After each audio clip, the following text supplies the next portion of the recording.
Hi friends, welcome to tech travel Telugu. Friends, ఇది 2026 Yamaha Fascino 125. 1 month back already నేను ఒక video record చేశాను. ఇంతలోపే Yamaha Fascino వెహికల్కి Yamaha company వాళ్ళు ఒక అప్డేట్ అయితే చేశారు. బ్యాక్ సైడ్ టెయిల్ లైట్ ఏదైతే ఉందో ఆ డిజైన్ కొద్దిగా మార్చారనమాట. పాత Yamaha Fascino 125 back side tail light design అయితే చూస్తానికి ఇలా ఉండిద్ది. సో ఆ డిజైన్ అయితే ఇంక నుంచి మీకు దొరకదు, అప్డేట్ చేశారు. యాక్చువల్లీ చాలా బాగుంది, చాలా క్యూట్గా చిన్నగా డిజైన్ చేశారు యమహా కంపెనీ వాళ్ళు. నాకైతే ఈ బ్యాక్ సైడ్ టెయిల్ లైట్ అయితే చాలా బాగా నచ్చింది. అంతే, ఇంకా అంతకుమించి మీకు డిఫరెన్సెస్ అయితే ఏమీ లేవు. సేమ్ అదే ఇంజను, సేమ్ అదే హెడ్ లైట్, అదే బూట్ స్పేస్, అదే వెయిట్, అదే డైమెన్షన్స్, అదే పెర్ఫార్మెన్స్, మొత్తం సేమ్ అదే అనమాట. అయినప్పటికీ మీ అందరికీ ఇంకొకసారి ఎక్స్ప్లెయిన్ చేస్తాను. స్కిప్ చేయకుండా లాస్ట్ వరకు చూడండి. ఎవరైతే యమహా ఫసినో వెహికల్ పర్చేస్ చేద్దాం అనుకుంటున్నారో వాళ్ళకి ఈ వీడియో ఎంతో కొంత హెల్ప్ అయింది. ఫ్రెండ్స్, ఈ వెహికల్ మీకు చాలా వేరియంట్స్లో లభిస్తూ ఉంది. Colour TFT console top end variant ఏదైతే ఉందో ఆ వెహికల్ మీద ఆల్రెడీ మన ఛానల్లో ఒక వీడియో రికార్డ్ చేశాను 1 మంత్ బ్యాకే. సో ప్రైస్ ఎంత, స్పెసిఫికేషన్స్ ఏంటనేది మీరు తెలుసుకోవాలనుకుంటే, ఒకవేళ ఆ వెహికల్ పర్చేస్ చేయాలనుకుంటే ఆ వీడియో చెక్ చేయండి. ఇది కూడా టాప్ ఎండ్ వేరియంటే, యమహా ఫసినో అనమాట. ఫసినో ఎస్ అయితే కాదు ఫ్రెండ్స్. అని మీకు డిస్క్ బ్రేక్ అయితే ఉండిద్ది, LCD కన్సోల్ ఇచ్చారనమాట. సో ఇది కూడా మీరు కావాలనుకుంటే పర్చేస్ చేయొచ్చు. ఇది బెస్ట్ వాల్యూ అనిపించింది నాకు. 1,18,000 రూపాయలు మీకు లభిస్తూ ఉంది, ఎగ్జాక్ట్ ఆనర్డ్ ప్రైస్ అనమాట. ఈఎంఐలు కొనుక్కోవాలనుకుంటే మినిమం డౌన్ పేమెంట్ వచ్చేప్పటికి మీకు మంచి సిబిల్ స్కోర్ ఉంటే 10,000 రూపాయల నుంచి మీ ఇష్టం, మీరు ఎంతైనా పే చేసుకోవచ్చు.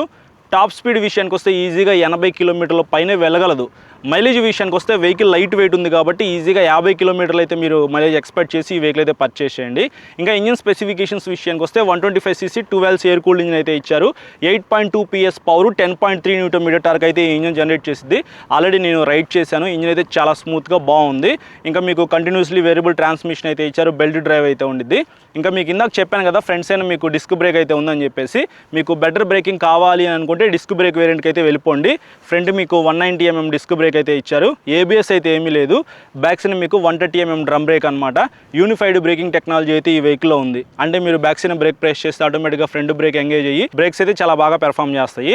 సస్పెన్షన్ విషయానికి వస్తే front telescopic suspension, back side మీకు మోనోషాక్ అయితే ప్రొవైడ్ చేశారు. సస్పెన్షన్ ఫీడ్బ్యాక్ కూడా మనం చెక్ చేద్దాము. ఇంకా టైర్స్ అండ్ వీల్స్ విషయానికి వస్తే LI వీల్స్ ఇచ్చారు. అలాగే ట్యూబ్లెస్ టైర్స్తో మీకు ఈ యమహా ఫసినో వెహికల్ అయితే లభిస్తూ ఉంది. ఫ్రంట్ 90/90 సెక్షన్ టైర్ అయితే ఇచ్చారు. బ్యాక్ సైడ్ మీకు 110/90 సెక్షన్ టైర్ అనమాట. కొద్దిగా వైడ్ అయితే ఉండిద్ది, కొద్దిగా గ్రిప్ కూడా ఎక్కువ ఉండిద్ది అనమాట మిగతా స్కూటర్స్తో కంపేర్ చేసుకుంటే. సో ఇది ఒక మంచి విషయం అని చెప్పుకోవచ్చు. ఇంకా డైమెన్షన్స్ విషయానికి వస్తే గ్రౌండ్ క్లియరెన్స్ అనేది ఈ వెహికల్లో చాలా తక్కువ అయితే ఉంది. 145 mm ఇచ్చారు. పెద్ద స్పీడ్ బ్రేకర్స్ క్రాస్ చేసేటప్పుడు, అలాగే బ్యాక్ సైడ్ పిలియన్ రైడర్తో మీరు వెళ్ళేటప్పుడు కొద్దిగా చూసుకొని పోనీయండి, కింద తగిలే అవకాశం అయితే ఉందన్నమాట. 780 mm సీట్ హైట్ అయితే ఇచ్చారు. చాలా హైట్ అయితే తక్కువ ఉండిద్ది. నాకైతే మాత్రం 2 కాళ్ళు కూడా ప్రాపర్గా కింద అందినాయి. 99 kgs వెయిట్ అనమాట. Ultra light weight 125cc scooter అని చెప్పుకోవచ్చు. సో హైట్ తక్కువ ఉంది, వెయిట్ తక్కువ ఉంది. గ్రౌండ్ క్లియరెన్స్ కూడా ఈ వెహికల్లో కొంచెం తక్కువగానే ఉందని చెప్పుకోవచ్చు. 5.2 లీటర్స్ ఫ్యూయల్ ట్యాంక్ కెపాసిటీ అనమాట. సీట్ కింద మీరు ఫ్యూయల్ అయితే ఫిల్ చేసుకోవాలి. అదొకటి నాకు నచ్చలేదు. ఎక్స్టర్నల్ ఫ్యూయల్ ఫిల్లింగ్ ఇస్తే బాగుండేది. సో అది ఫ్యూచర్లో వచ్చి యమహా ఫసినో వెహికల్ అయినా సరే అప్డేట్ చేస్తారేమో చూడాలి. ఇంకా లైట్స్ విషయానికి వస్తే ఫ్రంట్ LED హెడ్ లైట్ అయితే ఇచ్చారు. హెడ్లైట్ డిజైన్ అయితే ఏమాత్రం మారలేదు. నైట్ టైం విజిబిలిటీ కూడా పర్వాలేదు, బాగానే ఉండిద్ది. LED లైట్ ఇచ్చారు కాబట్టి. బ్యాక్ సైడ్ టెయిల్ లైట్ అయితే LED ఇచ్చారు. ఈసారి అప్డేట్ చేశారు బ్యాక్ సైడ్ టెయిల్ లైట్ కూడా. ఇందాక ఆల్రెడీ మీకు చెప్పాను కదా. సో ఈ టెయిల్ లైట్ అయితే చూస్తానికి చాలా బాగుంది. కానీ సిగ్నల్ లైట్స్ అయితే బల్బే ఇచ్చారు. వాటిని కూడా LEDకి అప్డేట్ చేస్తే బాగుండేది. సో అది కూడా ఒకటి మైనస్ అని చెప్పుకోవచ్చు ఈ వెహికల్లో. ఇంకా కన్సోల్ విషయానికి వస్తే ఫుల్ డిజిటల్ LCD కన్సోల్ ఇచ్చారు. మీకు టాప్ ఎండ్ వేరియంట్లో కలర్ కన్సోల్ అయితే ఉండిద్ది. సో మీకు కలర్ కన్సోల్ కావాలి అనుకుంటే మీరు ఆ వేరియంట్కి అయితే వెళ్ళిపోండి. ఇది బ్లాక్ అండ్ వైట్ కన్సోల్ అనమాట. కొద్దిగా ప్రైస్ అయితే తగ్గులో మీకు ఈ వెహికల్ అయితే లభిస్తూ ఉంది. దీంట్లో కూడా మీకు చాలా ఫీచర్స్ అయితే ఉన్నాయన్నమాట. సో డే టైం విజిబిలిటీ అయితే చాలా బాగుంది. బ్లూటూత్ అయితే ఉంది. కాల్ అండ్ SMS అలర్ట్స్ అయితే ఇక్కడ మీకు చూపిస్తూ ఉంది. స్పీడోమీటర్ అయితే ఉంది. క్లాక్ ఉంది. డిజిటల్ ఫ్యూయల్ గేజ్ అయితే ఇచ్చారు. మాల్ ఫంక్షన్ లైట్ అయితే ఉంది. అలాగే మీకు high beam indicator, signal light indicators అయితే ఉన్నాయి. ఇట్లాంటి డే టు డే లైఫ్లో మీకు కావాల్సిన ఫీచర్స్ ఏవైతే ఉంటాయో అవన్నీ ఈ కన్సోల్లో చూపిస్తూ ఉందన్నమాట. ఇంకా బూట్ స్పేస్ విషయానికి వస్తే మీకు 21 లీటర్స్ అయితే పట్టిద్ది. ఒక పెద్ద హెల్మెట్ అయితే పట్టిద్ది. మరీ పెద్దదైతే ఏమీ కాదు, కానీ మీడియం సైజ్ హెల్మెట్ అని చెప్పుకోవచ్చు. హాఫ్ ఫేస్ హెల్మెట్ కానీ మీడియం సైజ్ హెల్మెట్ కానీ ఇందులో మీరు పెట్టుకోవచ్చు అనమాట. ఇంకా కొద్దిగా ఎక్కువ బూట్ స్పేస్ అయితే మనం ఎక్స్పెక్ట్ చేయొచ్చు. ఇది కూడా ఒకటి మైనస్ అని చెప్పుకోవచ్చు. ఇంకా సీట్ విషయానికి వస్తే సింగిల్ లాంగ్ సీట్ అయితే ఇచ్చారు. సీట్ కంఫర్ట్ అయితే చాలా బాగుంది. కొద్దిగా మెత్తగానే ఉందన్నమాట. పిలియన్ రైడర్ కూడా చాలా కంఫర్ట్ అయితే ఉండిద్ది. బ్యాక్ సైడ్ కూర్చున్నప్పుడు గ్రాబ్ రైల్ కూడా బాగానే డిజైన్ చేశారు. ఇంకా మీకు రబ్బర్ ప్యాసింజర్ ఫుట్ రెస్ట్ అయితే ఇస్తున్నారు. మెటల్ ప్యాసింజర్ ఫుట్ రెస్ట్ అయితే మీకు యమహా వెహికల్స్లో అన్నింటిలో ఉంటాయి. స్కూటీలో అయితే దీంట్లో మిస్ అవుతుందని చెప్పుకోవచ్చు. ఇంకా కీ డిజైన్ అయితే చూస్తానికి ఇలా ఉండిద్ది. నార్మల్గా అన్ని యమహా వెహికల్స్లో కూడా సేమ్ ఇదే కీ అయితే ఇస్తూ ఉన్నారు. సో ఈ కీ కూడా చూస్తానికి చాలా బాగుందన్నమాట. నాకైతే పర్సనల్గా ఈ కీ డిజైన్ నచ్చింది. ఇంకా హ్యాండిల్ మీద ఉన్న స్విచెస్ విషయానికి వస్తే హ్యాండిల్కి రైట్ సైడ్ మీకు ఆటో ఆన్ ఆఫ్ స్విచ్ అయితే ఇచ్చారు. తర్వాత హెడ్ లైట్ ఆన్ చేయడానికి ఒక స్విచ్ అయితే ఇచ్చారు. దాని కింద సెల్ఫ్ స్టార్ట్ అయితే ఉంది. లెఫ్ట్ సైడ్ మీకు హై బీమ్ లో beam switch inbuilt pass switch అయితే ఇచ్చారు. దాని కింద సిగ్నల్ లైట్ స్విచ్ ఉంది. ఇంకా కింద చూసినట్లయితే హార్న్ ఉంది. ఇవి మనకి హ్యాండిల్ మీద ఉన్న స్విచెస్ అయితే మరీ అంత వైడ్ హ్యాండిల్ బార్ అయితే ఏం లేదు, కానీ హ్యాండిల్ కంఫర్ట్ అయితే బాగానే ఉండిద్ది రైడ్ చేసేటప్పుడు. ఫ్రెండ్స్ ఇప్పుడు ఈ వెహికల్ రైడ్ చేద్దాం, నా రైడ్ ఎక్స్పీరియన్స్ మీతో షేర్ చేసుకుంటా. ఓకే, ఇప్పుడే షూట్ అయితే అయిపోయిందనమాట. ఇప్పుడు రైడ్ చేద్దాం. వెహికల్ అయితే చాలా సైలెంట్గా స్టార్ట్ అయింది. కన్సోల్ విజిబిలిటీ డే టైం చాలా బాగుంది. 780mm సీట్ హైట్ కాబట్టి నాకు 2 కాళ్ళు కూడా ప్రాపర్గా కింద అందినాయి. పెర్ఫార్మెన్స్ చెక్ చేద్దాం. 8.2 PS పవర్, 10.3 Nm టార్క్ అయితే ఈ ఇంజిన్ జనరేట్ చేసిద్ది కాబట్టి ఒకసారి చెక్ చేద్దాం పెర్ఫార్మెన్స్ అయితే.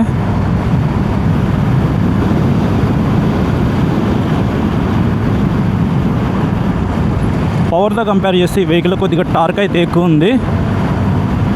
పెర్ఫార్మెన్స్ పర్వాలేదు, మీకు కొద్దిగా పికప్ ఎక్కువ ఉన్నట్టుగా అనిపించింది. ఎందుకంటే వెహికల్ అయితే అల్ట్రా లైట్ వెయిట్ అనమాట. 99 kgs కదా. సో మీరు వెహికల్ మీద ఎక్కినప్పుడు కూడా అబ్జర్వ్ చేస్తారు ఏంటి ఎంత లైట్ వెయిట్ ఉంది అని చెప్పేసి. అలాగే ఈజీగా మూవ్ అయిపోతూ ఉంది, స్పీడ్గా వెళ్ళిపోతుంది అనమాట. అన్నిట్లోనూ టార్క్ అయితే కొద్దిగా ఎక్కువ ఉంది కాబట్టి పెర్ఫార్మెన్స్ కొంచెం ఎక్కువ ఉన్నట్టుగా మీరు నోటీస్ చేస్తారు రైడ్ చేసేటప్పుడు.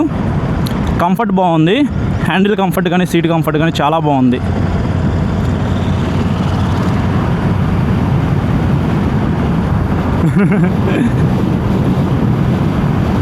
బ్యాక్ సైడ్ మీకు 110 సెక్షన్ టైర్తో లభిస్తూ ఉంది. ఫ్రంట్ 90/90. సో బ్యాక్ సైడ్ కొద్దిగా వైడ్ అయితే ఉండిద్ది టైర్ అయితే. టైర్స్ గ్రిప్ అయితే పర్వాలేదు, బాగానే ఉంది. బ్రేక్స్ ఇక్కడ మీరు చూడొచ్చు, సూపర్ బ్రేక్స్ అనమాట. ఫ్రంట్ సైడ్ మీకు 190mm డిస్క్ బ్రేక్ ఇచ్చారు. కొద్దిగా చిన్న డిస్క్ బ్రేక్ అయినప్పటికీ బ్రేక్ ప్రెస్ చేసిన వెంటనే వెహికల్ అయితే ఆగుతుంది. మిగతా కంపెనీస్లో బ్రేక్స్ అయితే కొద్దిగా పెద్దగా ఉంటాయి, బట్ ఇంజిన్ జనరేట్ చేసే పవర్ అండ్ టార్క్కి ఈ వెహికల్లో ఉన్న వెయిట్కి ఈ బ్రేక్స్ అయితే సరిపోతాయి అన్నమాట. బ్రేక్స్ అయితే బాగున్నాయి.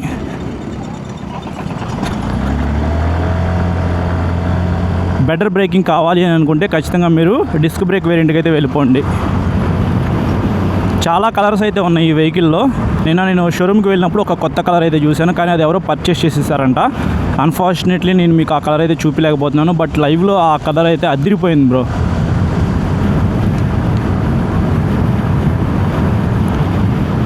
నేను 1 month బ్యాకే వీడియో రికార్డ్ చేశాను. ఇంతలోపే యమహా కంపెనీ వాళ్ళు బ్యాక్ సైడ్ టెయిల్ లైట్ని కొద్దిగా అప్డేట్ చేశారు. పాత టెయిల్ లైట్తో కంపేర్ చేసుకుంటే ఈ టెయిల్ లైట్ అయితే షార్ట్ అండ్ స్వీట్గా బాగుంది. ఇది 1,18,000 రూపాయలు అంట ప్రైస్ అయితే. కొంచెం ప్రైస్ ఎక్కువ, కానీ మీకు డిస్కౌంట్స్ అయితే ఉంటాయి. ప్రతి యమహా షోరూంలో కూడా డిస్కౌంట్స్ అయితే ఉంటాయి కాబట్టి మీరు షోరూమ్కి వెళ్ళినప్పుడు ఎంత డిస్కౌంట్ ఇస్తారో అడగండి. వాళ్ళైతే మీకు ఈ వెహికల్ కొద్దిగా డిస్కౌంట్ ఇచ్చి సేల్ చేస్తారు. తెనాలి కేఎస్ఆర్ యమహా మోటార్స్లో లేకపోతే విజయవాడ ఏపీ మోటార్స్లో మీరు వెహికల్స్ పర్చేస్ చేశారనుకోండి, కానూరులో ఉండేది షోరూమ్ విజయవాడలో అయితే, అక్కడ మీరు మన ఛానల్ తరపు నుంచి డిస్కౌంట్స్ అయితే పొందొచ్చు. సస్పెన్షన్ కూడా పర్వాలేదు, కొంచెం హార్డ్ అయితే ఉందన్నమాట. పర్వాలేదు, ఇది లోకల్లో యూజ్ చేయడానికి, సిటీలో కంప్యూటర్ పర్పస్గా యూజ్ చేయడానికి చాలామంది కొనుక్కుంటారు కాబట్టి ఈ సస్పెన్షన్ అయితే సరిపోయింది. ఇందాక ఆఫ్ రోడ్లో కూడా రైడ్ చేశాను. సో ఆఫ్ రోడ్ పెర్ఫార్మెన్స్ కూడా చాలా బాగుంది. మీకు మంచి గ్రిప్ అయితే ఉండిద్ది. వైట్ టైర్ అయితే ఉంది కాబట్టి బై రోడ్ టైర్స్ గ్రిప్ బాగుంది. ఆఫ్ రోడ్లో కూడా నడిపినప్పుడు టైర్స్ గ్రిప్ అయితే పర్వాలేదు, బాగానే ఉంది. కానీ ఆఫ్ రోడ్లో నడుపుతున్నప్పుడు కొద్దిగా స్పీడ్గా వెళ్ళేటప్పుడు మాత్రం బ్రేక్స్ అయితే ప్రెస్ చేయొద్దు, స్కిడ్ అయిపోయి కింద పడిపోయే అవకాశం అయితే ఉంది. ఈ హెడ్లైట్ ఏదైతే ఉందో ఇది కొద్దిగా ఇట్లా ఫ్రంట్గా అయితే ఉందన్నమాట. కొద్దిగా యూనిక్గా ఉండిద్ది మీరు నడిపేటప్పుడు. లైట్ వెయిట్ కాబట్టి చాలా కాన్ఫిడెంట్గా కంఫర్టబుల్గా అయితే మీరు ఈ వెహికల్ని నడపచ్చు. లెగ్ రూమ్ అయితే నాకైతే సరిపోయింది. 5.8, 5.9, 5.10 హైట్ ఉన్న వాళ్ళైనా సరే ఈ వెహికల్ ఈజీగా నడపచ్చు. షోరూమ్ అయితే ఇక్కడ చూడొచ్చు రైట్ సైడ్న కేఎస్ఆర్ మోటార్స్ తెనాలి షోరూమ్ అనమాట ఇది. సో ఇక్కడ మీరు కావాలంటే ఈ వెహికల్ అయితే పర్చేస్ చేయొచ్చు. చాలా వెహికల్స్ అయితే ఉన్నాయి. MT-15 అవ్వచ్చు, FZ అవ్వచ్చు, XSR అవ్వచ్చు, అలాగే మీకు రేజెడర్ వెహికల్స్ కానీ ఇవన్నీ ఇక్కడ మీకు లభిస్తూ ఉన్నాయి. మీరు కావాలనుకుంటే ఇక్కడికి వచ్చి ఒకసారి టెస్ట్ రైడ్ చేసిన తర్వాత కొనుక్కోవచ్చు. ఇది నా రైడ్ ఎక్స్పీరియన్స్ అయితే యమహా ఫసినో వెహికల్ది. ఫ్రెండ్స్ చూసారు కదా ప్రైజ్ అండ్ స్పెసిఫికేషన్స్, అలాగే నా రైడ్ ఎక్స్పీరియన్స్. పాత వెహికల్తో కంపేర్ చేసుకుంటే ఈ బ్యాక్ సైడ్ టెయిల్ డిజైన్ అయితే నాకు చాలా బాగా నచ్చింది. అలాగే అల్ట్రా లైట్ వెయిట్ స్కూటర్ అని చెప్పుకోవచ్చు. మీరు లైట్ వెయిట్లో 125cc ఒక స్కూటర్ కావాలి, మంచి రిలయబిలిటీ ఇంజిన్ ఉండాలి అని అనుకుంటే ఖచ్చితంగా మీరు ఈ స్కూటర్ అయితే పర్చేస్ చేయొచ్చు. చాలా కలర్స్లో మీకు లభిస్తూ ఉంది. 10 కలర్స్ పైనే ఉన్నాయి అనమాట. నిన్న నేను షోరూమ్కి వెళ్ళినప్పుడు ఫ్రెష్గా అయితే ఈ స్టాక్ వచ్చింది. అందులో ఒక కొత్త కలర్ అయితే నేను చూశాను, అదైతే నాకు చాలా బాగా నచ్చింది. ఆ వెహికల్ షూట్కి తీసుకొద్దాం అనుకున్నాను, బట్ ఆ వెహికల్ అయితే సేల్ అయిపోయిందంట. ఆ కలర్ అయితే చూస్తానికి ఇలా ఉండిద్ది. నేను నెక్స్ట్ టైం షోరూమ్కి వెళ్ళినప్పుడు ఆ కలర్ ఉంటే మాత్రం ఖచ్చితంగా ఇంకొక వీడియో రికార్డ్ చేయడానికి ట్రై చేస్తాను. డార్క్ రెడ్ అవ్వచ్చు, డార్క్ బ్లూ అవ్వచ్చు, మీకు బ్లాక్ కలరు లేకపోతే ఈ కలర్ కానీ ఇట్లా చాలా కలర్స్లో లభిస్తూ ఉంది. మీకు నచ్చిన కార్ అయితే మీరు పర్చేస్ చేయొచ్చు. అలాగే వెహికల్ రాగానే మన ఛానల్లో సబ్స్క్రైబర్స్కి వెహికల్ చూపించడానికి, రివ్యూ చేయడానికి ఇచ్చినందుకు తెనాలి కేఎస్ఆర్ మోటార్స్కి థ్యాంక్స్ చెప్పుకుంటున్నాను. ఈ వెహికల్ మీద మీకు ఎక్స్ట్రా డిస్కౌంట్స్ కావాలి అని అనుకుంటే స్క్రీన్ మీద నెంబర్స్ ఆల్రెడీ పెట్టాను కదా, ఆ నెంబర్స్కి కాల్ చేయండి. మీకు ఏమైనా డౌట్స్ ఉన్నా సరే వాళ్ళని అడగండి, మొత్తం క్లారిఫై చేస్తారు. సో ఇది ఓవరాల్గా వీడియో నచ్చితే లైక్ చేసి మీ ఫ్రెండ్స్ అందరికీ షేర్ చేయండి. ఇంకా మీరు మన ఛానల్ని సబ్స్క్రైబ్ చేయకుండా చూసినట్లయితే ఇప్పుడే సబ్స్క్రైబ్ చేసుకుని పక్కన బెల్ ఐకాన్ అయితే క్లిక్ చేసి పెట్టుకోండి. నేను వీడియో పెట్టిన వెంటనే మీకు నోటిఫికేషన్ వస్తుంది. Thank you.